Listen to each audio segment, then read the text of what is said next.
Halo, muraho neza abanyesibo.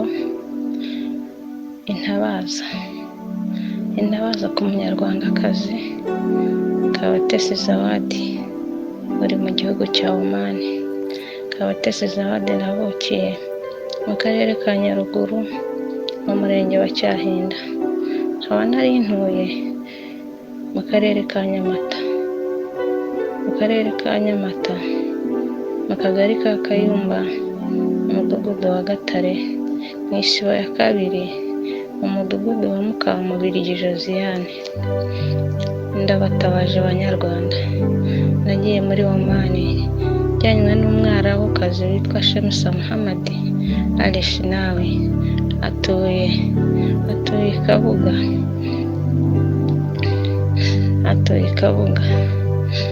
atuye kumenyana n'uyu mwarabu nahujwe nawe n'umugabo witwa Sabimana Selemani utuye Nyamabuye, umuyobozi w'umusigiti wa Karumuna.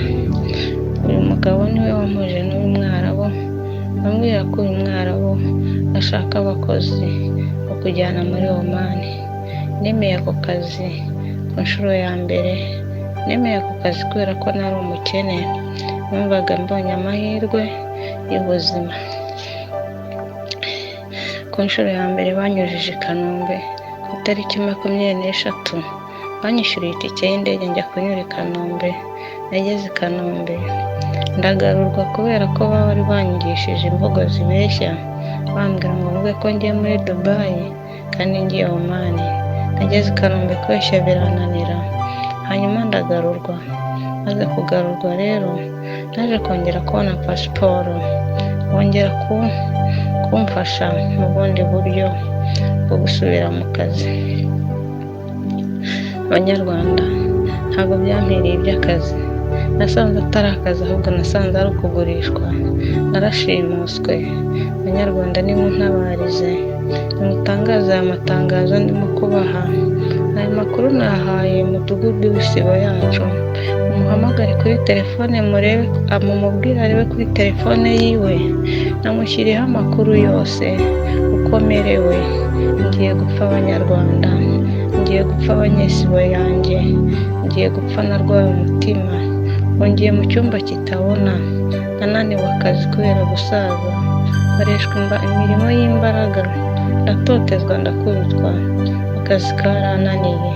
Bongeranye mu cyumba kitabona, ngiye gupfa. Bantegetse kugarura amafaranga bantanzeho, narayabuze. Abanyarwanda nimuntabarize, nimuntabarize aho bishoboka hose. Nimujyane aya matangazo ku karere. Aya makuru nayahaye umupolisi witwa Noella, kuko yarambajije ubwo nahamagarwaga mbazwa uko nari ngiye muri Oman.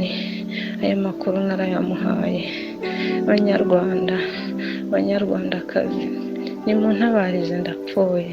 Nimwumve intabaza yanjye, nimungirire neza bavandimwe banjye, n'amahirwe ya nyuma yaba kuri mwebwe.